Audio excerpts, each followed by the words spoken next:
ఆంధ్రప్రదేశ్లో సంచలనం సృష్టించినటువంటి మద్యం కుంభకోణంలో రాజ్యసభ మాజీ ఎంపీ విజయసాయిరెడ్డి నిన్న ఈడీ అధికారుల విచారణకి హాజరైన తర్వాత ఆయన ఒక ప్రెస్ మీట్ పెట్టారు.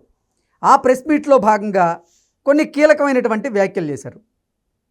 జగన్మోహన్ రెడ్డి పాదయాత్ర చేసినా ఆయన అధికారంలోకి రాడని, అలాగే కూటమిని విచ్ఛిన్నం చేయకపోతే జగన్మోహన్ రెడ్డి అసలు అధికారంలోకి వచ్చేటువంటి ప్రసక్తి లేదు అంటూ నిన్న విజయసాయిరెడ్డి కొన్ని వ్యాఖ్యలు చేశారు. దాంతోపాటుగా అసలు జగన్మోహన్ రెడ్డి పక్కన ఉన్నటువంటి కోటరీ వల్లే జగన్మోహన్ రెడ్డి అధికారాన్ని కోల్పోయారని, ఆ కోటరీ జగన్మోహన్ రెడ్డి పక్కన ఉంటే ఆ కోటరీ ఉన్నన్నాళ్ళు జగన్మోహన్ రెడ్డికి అధికారంలోకి రాడు అంటూ విజయసాయిరెడ్డి తేల్చి చెప్పినటువంటి నేపథ్యంలో ఆయన వ్యాఖ్యల వెనక ఆయన ఉద్దేశం ఏంటనేది మనం పూర్తి స్థాయిలో విశ్లేషణ చేసుకుందాం. ప్రస్తుతం మనతో పాటున్నారు ప్రముఖ రాజకీయ విశ్లేషకులు లింగంనేని శివరామప్రసాద్ గారు. సార్తో మాట్లాడదాం. సార్ నమస్తే. నమస్తే సార్. విజయసాయిరెడ్డి ప్రెస్ మీట్ పెట్టి జగన్మోహన్ రెడ్డి మీద చేసినటువంటి వ్యాఖ్యలు ఏవైతే ఉన్నాయో వాటిని ఎలా చూడాలంటారు? ఇది ఏంటంటే అంతఃపుర తగాదాలాగా ఉన్నాయి. ఏంటంటే అందరూ కలిశారు, అందరూ కలిసి స్కాములు చేశారు. ఆ స్కాముల్లో ఎవరికి ఎంత వాటాలు వచ్చినాయా రాలేదో అది వేరే సంగతి. స్కామ్ జరిగిందని మాత్రం అందరూ ఇది ఇప్పుడు స్కామ్ జరిగిందా జరగలేదంటే జరిగిందని విజయసాయిరెడ్డి గారు అంటున్నాడు, కానీ నా పాత్ర లేదంటున్నాడు. ఎవరిది పాత్ర ఉందంటే రాజకసిరెడ్డిది, దాంట్లో 100% రాజకసిరెడ్డిదే ఉంది పాత్ర అని చెప్తున్నాడు. చెప్పి ఏమంటున్నాడు, నాకు దాంతో ఏం సంబంధం లేదు. ఓకే, నీకు సంబంధం లేదు. జగన్మోహన్ రెడ్డి గారికి సంబంధం ఉందా లేదా అంటే ఆయనకి లేదు. మరి ఆయనకి లేకుండా నెంబర్ 2గా ఉన్న, సరే మధ్యలో వెనక్కి వచ్చినా ఫస్ట్ నెంబర్ 2లో ఆయనే కొనసాగారు, సంవత్సరం పాటు నేనే కొనసాగాను అన్నాడు కదా. 1 year పాటు నేను చేసిందే జరిగింది, నేను చెప్పిందే అయింది అన్నాడు కదా. మరి ఆ టైంలోనేగా వచ్చింది ఇది, ఈ చేంజ్ అనేది వచ్చింది. ఈ మద్యానికి సంబంధించి అంతకుముందు కొనుగోళ్ళు డైరెక్ట్గా కొన్ని పెద్ద పెద్ద కంపెనీల నుంచి డైరెక్ట్గా కొనుగోళ్ళు చేస్తే అది ఆపేసి కొన్ని బ్రాండ్లు తీసుకొచ్చి పేరొందిన బ్రాండ్లను కూడా దాన్ని పక్కన పెట్టి డిస్టిలరీస్ అన్నింటినీ కూడా వీళ్ళు సొంతం చేసుకుని, అంటే వాళ్ళు హ్యాండ్ ఓవర్ చేసుకుని ప్రైవేట్ డిస్టిలరీస్ అన్నింటినీ కూడా వాటి నుంచి మద్యం తయారు చేసి వేరు బ్రాండ్లతో తయారు చేసి దాన్ని మీరు అమ్మారా అమ్మలేదా? ఆ పేరున్న బ్రాండ్లకు కూడా మీకు కంపెనీలకు కూడా ఇన్వాయిస్లు వెళ్ళకుండా వాటి దగ్గర నుంచి మీరు కొనుగోలు చేయకుండా మిగిలిన వాళ్ళకి ఒకేసారి అంత పెద్ద ఆర్డర్స్ ఎలా వెళ్ళి అంటే ఒకటి ఇక్కడ మనకి స్కామ్ జరిగిందా జరగలేదా అంటే ప్రైమా ఫైసీ చూడాలి. ప్రైమా ఫైసీ చూస్తే అక్కడ ఏంటి, ఆ జరిగిన విధానం ఒక ఇంటెన్షన్తో జరిగినట్టు కనపడుతుంది. అక్కడ ఇంటెన్షన్ ఏంటి, ముందు మీరు అక్కడ అంతకుముందు ఉన్న పేరున్న కంపెనీలని ఆపేయటం, ప్రభుత్వమే నిర్వహిస్తుందని చెప్పి ప్రభుత్వ దుకాణాలను తీసుకుంటాం, అక్కడ డిస్టిలరీస్ని కూడా మీరు హ్యాండ్ ఓవర్ చేసుకుంటాం, మీకు సంబంధించిన వాళ్ళు కానీ మీరు కానీ వాళ్ళు లీజుకు తీసుకుంటాం, బెదిరించో లేకపోతే ఏదైనా చేసి వాటిని మీరు లీజుకు తీసుకుంటాం. అక్కడ నుంచి కింద అమ్మకంలో కూడా మీరు డిజిటల్ అమ్మకాలు కాకుండా క్యాష్ అండ్ క్యారీ లాగా చేయటం, అంటే రసీదులు కూడా ఇవ్వకపోవటం, బిల్స్ కూడా కొనుగోలు చేస్తే గవర్నమెంట్ ప్రభుత్వానికి సంబంధించిన దుకాణంలో ఎవరైనా కొనుగోలు చేస్తే మ్యాండేటరీగా మీరు బిల్ ఇవ్వాలి. అసలు మ్యాండేటరీ అది. అవును, దాంట్లో అసలు ఏది ఇచ్చారా ఇవ్వలేదని కాదు, ఇచ్చి తీరాలి. ఇప్పుడు మీరు బస్ స్టాండ్కి వెళ్ళారు, వాళ్ళు ఏం చెప్తున్నారు, మేము QR కోడ్ స్కాన్ చేస్తాము దాని ద్వారా, అవన్నీ కాదండి. బస్ స్టాండ్కి వెళ్ళారు, అవును, డబ్బులు ఇచ్చాం, టికెట్ ఇస్తారు. టికెట్ ఆవిడ QR కోడ్ స్కాన్ చేస్తే మీరు బస్సులోకి వెళ్ళి కూర్చొని చెప్పరు కదా. అవును, అంతే కదా. అటువంటిప్పుడు అసలు ఈ డొంక తిరుగుడు అంతా ఎందుకు అంటే ఈ మొత్తం చూస్తే ఎక్కడో దాన్ని లూప్ హోల్స్ క్రియేట్ చేసి దాని నుంచి అనుచితమైన లబ్ధి పొందటానికి ప్రయత్నం చేశారనేది ప్రైమా ఫైసీ ఎవిడెన్స్ ఉంది. ఓకే, దాంట్లో అనుమానం లేదు. ఎవరు తిన్నారా, ఎవరు చేశారు, ఎవరు ఎంతవరకు వచ్చింది అనేది తర్వాత అట్టిపెట్టండి. ఆ మొట్టమొదట జరిగిన దాంట్లో విజయసాయిరెడ్డి గారి పాత్ర ఉంది. అంటే విజయసాయిరెడ్డి గారు ఉన్నారు. ఆ మద్యానికి సంబంధించి ఆ కావాల్సిన 100 కోట్లు 200 కోట్లు కావాలంటే ఆయన వియంకుడు గారి దగ్గర నుంచి, ఆయన శరత్చంద్రారెడ్డి గారి దగ్గర నుంచి ఈయనే ఇప్పించాడు. అది ఒప్పుకుంటున్నాడు, నేనే ఇప్పించాను, అప్పుగా ఇప్పించామని ఆయన ఒప్పుకున్నాడు. వీటన్నీ జరిగిన తర్వాత ఆయనకి తెలియకుండా జరిగింది అనుకోవడానికి వీల్లేదు. సరే, ఆయన దాంట్లో పాత్రధార, దాంట్లోంచి డబ్బులు వచ్చినాయా రాలేదా, లేకపోతే అనుచిత లబ్ధి పొందారా పొందలేదా అంటే అది మనకు తెలియదు. ఎవరో ఒకళ్ళు అనుచిత లబ్ధి పొందారు. ఓకే. అయితే విజయసాయి రెడ్డి గారు అనేది ఏంటంటే పూర్తిగా దీనికి కారణం కసిరెడ్డి అని, కసిరెడ్డి రాజశేఖర రెడ్డి అని చెప్తున్నాడు.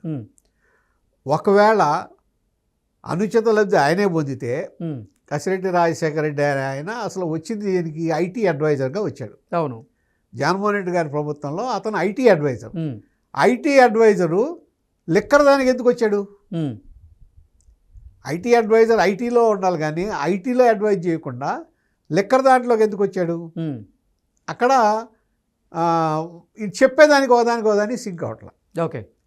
తర్వాత బిల్లు ఇవ్వకపోవడం, డిస్టిలరీ సొంతం అంటే ఏంటి, డిస్టిలరీస్ దగ్గర నుంచి తయారీ దగ్గర నుంచి అమ్మకం వరకు కూడా అసలు మీరు చెప్పినట్టు హోలోగ్రామ్ లేకుండా అమ్మే అవకాశం ఉంది. అది అమ్మే అవకాశం ఉందా లేదా అంటే ఉందని చెప్పి ఈ మధ్యన జరిగిన మీరు లిక్కర్ కుంభకోణంలో దొరికారు కదా, ఇక్కడ మన ఇబ్రహీంపట్నంలోనూ అక్కడ జయచంద్రారెడ్డి గారి ఏరియాలో ఇది లిక్కర్ తయారు చేసి అమ్మటం జరిగింది కదా. అట్లా తయారు చేసి అమ్మారో ఎవడో తెలుసు. అసలు ఆ విధంగా ఎంత స్కామ్ జరిగింది. ఎగ్జాక్ట్లీ. ఈయన అన్నదేంటి, నాకు సంబంధం లేదంటే ఒకవేళ ఎవరికి సంబంధం, ఎవరి దగ్గరికి వెళ్ళి ఎవరు తిన్నారు. అంటే నిన్న విజయసాయిరెడ్డి చెప్పిన దాని ప్రకారంగా అటు విజయసాయిరెడ్డికి సంబంధం లేదని చెప్తున్నాడు, జగన్మోహన్ రెడ్డికి కూడా సంబంధం లేదని ఈయనే చెప్తున్నారు. ఏంటి అసలు ఏం జరుగుతున్నాను అంటే అక్కడ లోపల ఉన్న తన అంతకుముందు ఒక సంస్థానం, ఈయన గ్రూపు, ఎదురుగా కొంతమంది గ్రూప్ చేరారు. ఆయన ఈయన మీద చాడీలు చెప్పి రాజుగారి మనసు ఇరిచేసి ఈయన బయటికి తోసాడు. కాబట్టి ఇప్పుడు ఈ మొత్తంలో ఏమంటున్నాడు, రాజుగారు మంచివాడే, పక్కన ఉన్నాడు ఎదరు అంటున్నాడు. సేమ్ ఇప్పుడు జగన్మోహన్ రెడ్డి కోటరీ వల్లే జగన్మోహన్ రెడ్డి అధికారాన్ని కోల్పోయాడని ఆ మాట అంటున్నాడు. కాకపోతే ఒక్క విషయం మాత్రం నేను వ్యక్తిగతంగా 2019లో జగన్మోహన్ రెడ్డి గారి అధికారంలో రావటానికి ఈ విజయసాయి రెడ్డి గారు చెయ్యని ప్రయత్నం లేదు. ఓకే. ఇక్కడే కాదు, సెంట్రల్ గవర్నమెంట్ నుంచి అక్కడ ఆయన మేనేజ్ చేసిన విధానం, చంద్రబాబు నాయుడు గారికి మోడీ గారికి మధ్యలో గ్యాప్ క్రియేట్ చేయగలిగిన విధానం, ఓకే, ఏ విధంగా అయితే బీజేపీని టీడీపీని విడగొడతాం, ఇవన్నీ కూడా డెఫినెట్గా జగన్మోహన్ రెడ్డి గారి పాత్ర దాంట్లో పెద్దగా లేదు. కానీ అంటే కేవలం విజయసాయి రెడ్డి అటు నరేంద్ర మోదీకి చంద్రబాబుకి మధ్య గ్యాప్ క్రియేట్ చేశారంట. క్రియేట్ చేశారు డెఫినెట్గా. ఆయన చేష్టలతో, ఆయన యొక్క ఇది ప్రవర్తన, అనుమానాలు, ఒకళ్ళ మీద ఒకళ్ళకి అనుమానాలు క్రియేట్ చేసేటట్టు, క్రియేట్ అయ్యేటట్టుగా ఆయన అక్కడ యాక్ట్ చేయగలిగాడు, చేశాడు. దాని మూలనే జగన్మోహన్ రెడ్డి గారు లబ్ధి పొందాడు. ఓకే. దాంట్లో అసలు రెండో ఆలోచన లేదు. ఇప్పుడు అసలు నిజంగా వైఎస్ఆర్ కాంగ్రెస్ పార్టీని నడిపించేటువంటి వ్యూహకర్త సరైనటువంటి వ్యూహాలు లేవు వాళ్ళ దగ్గర అని చెప్తున్నాడు. అలాగే అసలు ఆంధ్రప్రదేశ్లో ఉన్నటువంటి కూటమిని విచ్ఛిన్నం చేయకపోతే జగన్మోహన్ రెడ్డి మళ్ళీ అధికారంలోకి రాలేడు, జగన్మోహన్ రెడ్డి ఎన్ని పాదయాత్రలు చేసినా అధికారంలోకి రాలేడు అంటూ విజయసాయి రెడ్డి పలుకులు పలుకుతున్నాడు. ఏంటి సార్, దీన్ని ఎలా చూడాలంటారు? ఇప్పుడు ఒకటండి, జగన్మోహన్ రెడ్డి గారికి సరే వాళ్ళు ఏదో అంటున్నారు, ఏది మాకు 40% వచ్చింది. ఇదే వ్యక్తులు 2024 వరకు చంద్రబాబు నాయుడుకి ఆ రోజున ఆయనకి 40% వచ్చింది. కానీ ఏమని విమర్శించారు, నీ పని అయిపోయింది, నువ్వు అయిపోయావు, వై నాట్ 175, మీకు కుప్పంలో కూడా మాదే జెండా ఎగరేస్తాం, మీది అయిపోయింది, మీ చరిత్ర అయిపోయింది అని చెప్పారు. కానీ జరిగింది ఏంటి? రికార్డు. నేను అనేది ఏంటంటే అక్కడ ఏ విధంగా జరిగింది అనేది వదిలేసి అసలు రాజకీయాన్ని రాజకీయంగా చేయాలి. మీరు రాజకీయం అంటే ఏంటి, అభివృద్ధి, సంక్షేమం, అవును, ఈ రెండింటిని తీసుకెళ్ళాలి తప్ప కక్ష సాధింపు రాజకీయాలు చేయటం అనేది ఎప్పుడు కూడా ప్రజలు మెచ్చరు. జగన్మోహన్ రెడ్డి గారు చేసింది ఆ రోజున కక్ష సాధింపు రాజకీయాలు. కారణం ఏంటంటే సరే ఏదైందో ఏమవలేదో అమరావతి అనేది ఒకటి ఏర్పడింది. అమరావతికి మీరు కూడా అసెంబ్లీలో మాట్లాడారు, తర్వాత ప్రజావేదిక కట్టారు. ప్రజావేదికని పట్టుకుని అక్కడ మీటింగ్ పెట్టి దాన్ని కూల్చేసి ఇది ఎప్పుడైతే ఆయన యాక్షన్ ఉందో అది నెగిటివ్ యాక్షన్ అనేది ప్రజల్లోకి వెళ్ళిపోయింది. ఓకే. ఆ దాన్ని ప్రజావేదికని కూల్చడం అనే దాన్ని చంద్రబాబు నాయుడు గారు ప్రజల్లోకి విజయవంతంగా తీసుకెళ్ళగారు. ఏదంటే జగన్ యాటిట్యూడ్ నెగిటివ్ యాటిట్యూడ్ అని ప్రజలకి ప్రజల మనసులో నాటుకునేటట్టు చేయగలిగాడు. దానికి తగినట్టే ఈయన మళ్ళీ నెగిటివ్ యాటిట్యూడ్ ఏం మొదలెట్టాడు, అమరావతి 3 రాజధానులు, అదొకటి. అట్లా చూస్తే ఏంటంటే వరుసనే తర్వాత ఈ పవర్ పర్చేజ్ అగ్రిమెంట్లు ఉంటే ఆ ప్రాజెక్టులని వాటిలన్నీ ఆపేయటం, వాళ్ళు కోర్టుకి వెళ్ళటం, ఇవన్నీ ఏమైందంటే ఒకదాని తర్వాత ఒకటి మీకు చూస్తే ఒక నెగిటివ్ ఈయన నెగిటివ్ ఫోర్స్ పాజిటివ్గా పనిచేయడు, అభివృద్ధి లేదు, ఓన్లీ సంక్షేమం ఇస్తున్నారు. సంక్షేమం ఇచ్చి అభివృద్ధిని అంతా ఎందుకు పని రాకుండా చేసి అభివృద్ధిని నిరోధకుడుగా ఉండిపోయి ఈ విధంగా కక్షాదింపు చర్యలు చేస్తున్నాడు. దానికి పరాకాష్ట చంద్రబాబు నాయుడు గారు అరెస్ట్. దాని మీద జనం తీర్పిచ్చారు. అయినా ఇప్పుడు నేను అనేది ఏంటంటే ఆ విధంగా వచ్చింది తప్ప ఎంతసేపు మనం చెప్పుకుంటాం కాదు, ప్రజలు అన్నీ అబ్జర్వ్ చేస్తుంటారు. సార్ 2024లో విజయసాయిరెడ్డి నేను ఒక ఛానల్ పెట్టబోతున్నా అన్నాడు, అది లేదు. 2025లో నేను రాజకీయాలకి దూరంగా ఉంటున్నాను, ఇక వ్యవసాయం చేసుకుంటాను అన్నారు. మళ్ళీ 2026లో వచ్చేసి నేను మళ్ళీ రాజకీయాల్లోకి రీఎంట్రీ ఇవ్వబోతున్నానంటూ విజయసాయిరెడ్డి చెప్తున్నారు. అయితే అతను కూటమిలో జాయిన్ అయినందుకు ప్రయత్నాలు చేశారని, కూటమిలో ఉన్నటువంటి తెలుగుదేశం పార్టీ కుదరదనిందని, అంటే యాక్సెప్ట్ చేయలేదని, అలాగే జనసేనలోకి వెళ్ళేందుకు ప్రయత్నం చేశారని, జనసేన కూడా యాక్సెప్ట్ చేయలేదని, భారతీయ జనతా పార్టీ ఇప్పటివరకు గ్రీన్ సిగ్నల్ ఇవ్వలేదని, మళ్ళీ విజయసాయిరెడ్డి డైలమాలో పడ్డారు అన్నట్టుగా కొన్ని వార్తలు వస్తున్నాయి. ఏంటి అసలు విజయసాయిరెడ్డి మళ్ళీ రీఎంట్రీ ఇస్తే ఏ పార్టీలోకి వెళ్తాడు? ఇవన్నీ సోషల్ మీడియా క్రియేషన్స్. ఓకే. లేకపోతే కొన్ని పార్టీలో మనకు నచ్చకపోతే అవతల వాడిని తీసుకుంటలేదని చెప్పి ఇది ఏదంటే మనం ఒక క్యారెక్టర్ అసాసినేషన్ లాంటిది తప్ప, ఇప్పుడు విజయసాయిరెడ్డి లాంటి వ్యక్తి వెళ్తుంటే పార్టీ చేర్చుకొని అనటానికి ఎంతకన్నా ఎక్కువగా ఎంతకన్నా ఘోరంగా ప్రవర్తించిన వాళ్ళని పార్టీలో చేర్చుకున్నారుగా, ఒకళ్ళ మీద ఒకళ్ళు వ్యతిరేకించిన వాళ్ళని కూడా చేర్చుకున్నారుగా. ఇప్పుడు అట్లా చూస్తే ఉదాహరణలు అన్ని పార్టీలోనే ఉన్నాయి. ఓకే. అదేం ఉండదు. ఆయన అంటే అతను ఇంకా కేసు ఉంది కాబట్టి ఈ కేసు పూర్తి అయ్యే వరకు రాజకీయాల్లోకి రావద్దు అనుకుంటున్నాడేమో. ఓకే. ఎందుకంటే కేసు ఉంది కదా ఆయన మీద, ఇది పూర్తి అవ్వాలిగా. కానీ మళ్ళీ నిన్న ప్రకటించారు కదా నేను రాజకీయంగా రీఎంట్రీ ఇస్తున్నానని. ఎప్పుడు అని చెప్పలేదుగా. రాజకీయంగా రీఎంట్రీ ఎప్పుడు ఓకే అది చెప్పలేదు కదా, ఇస్తానంటున్నాడు. అసలు అది కాదు కదా. సరే, ఒకవేళ రాజకీయంగా రీఎంట్రీ ఇస్తే ఏ పార్టీలో చేరతారు సార్? విజయసాయిరెడ్డి గారికి ఆ స్కామ్లో ఎంతకంత పాత్ర ఉంది. ఓకే. తక్కువ ఉందా ఎక్కువ ఉందా, మొదలెట్టినప్పుడు ఉందా తర్వాత ఉందా, అదన్నీ కాదు. ఎందుకంటే దానికి సంబంధించి కొన్ని కార్యకలాపాల్లో ఈయన పాత్ర ఉంది. డబ్బులు వచ్చినా రాలేదని వదిలేసాను, డబ్బులు రాలేదేమో ఆయనకి. కానీ ఆ ఇనిషియేటివ్లో ఈ కార్యక్రమం ఇనిషియేట్ అవడంలో ఆయన పాత్ర ఉండి ఉంటుంది కదా, లేకుండా ఉండదు కదా. ఎందుకంటే ఈయన దాన్ని చూసినాడు కదా, ఉంటుంది.